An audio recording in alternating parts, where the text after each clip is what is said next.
Maxwell has launched an unofficial leaderboard for the pits where players can submit runs and see where we actually rank each other in terms of pit clears. All the questions of what build is best are done. Whoever's got the best pit clears has the best build. Now, what's very interesting about this tier list, specifically for Necromancer, is that the Holy Bolt Elixir has been banned. This means all of the crazy 40 billion shots that you're seeing, all the 130 rifts you're seeing, that is no longer the standard. We're starting from a clean state, no bugs, just normal minion stuff. No elixirs, normal minions. And I have been pushing for mages since the start of the season, and as you guys know, every other content creator has been pushing Golem, and we've all been waiting to see which build is better.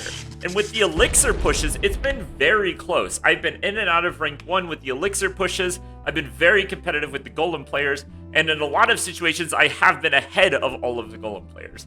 With the no elixir, day 1 is over, the builds are in, the runs are in, and while not a lot of runs have been submitted, the best players have submitted the runs of their top clears. And where are we sitting at currently? Well, I am currently rank 1 playing mages. Of all the necromancers with no elixirs that submitted runs, I have the highest clear. Now, I happen to know that the rank 2 player, who is playing golems, submitted a run shortly before I started recording this video, and his run was actually a 116, same as me, but a few seconds faster. So he will be pushing slightly ahead.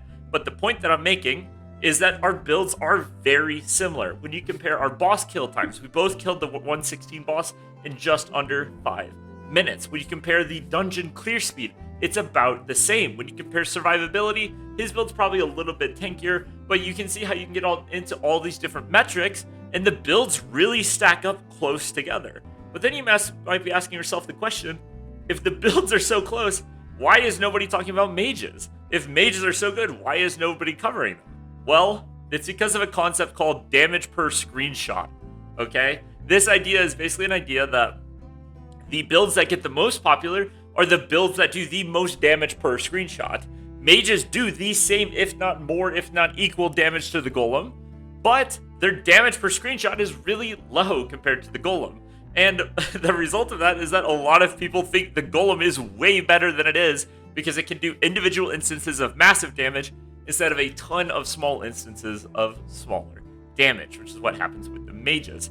Another thing that you're going to notice, if you look at specifically Cajun's clear of how he's playing the Golem, it is very different than what all these other content creators are telling you.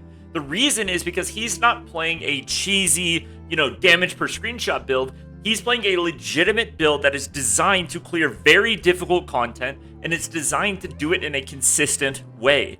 A lot of the builds you're seeing are designed to do insane amounts of damage, so you can take a screenshot of it and take a clip of the number and post it in a video, but these are oftentimes not practical.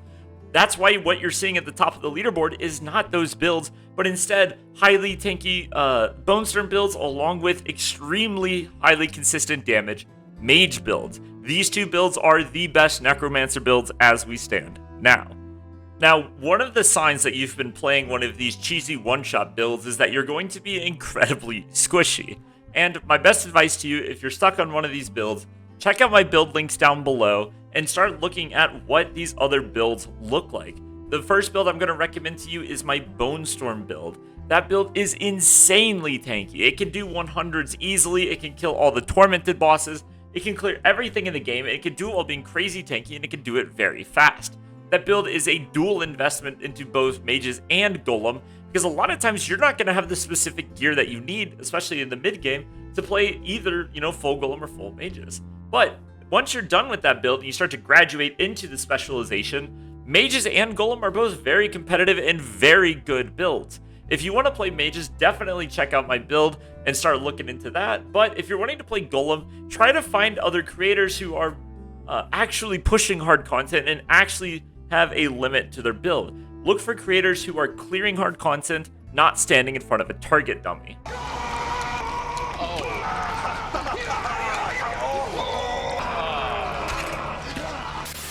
I've been super excited to finally get this leaderboard so we can see how these builds stack up even without the elixir, and things are still so close. I'm actually really shocked at how close mages and golems have been. I keep expecting one of these builds to really pull ahead, but it just isn't happening. I think at the end of the day, these builds are just extremely similar in terms of their results. And yeah, thank you guys for watching. Appreciate y'all tuning in. Definitely check out my stream, all that stuff. But anyway, peace out, guys. I'll see you in the next video. Yes, dude.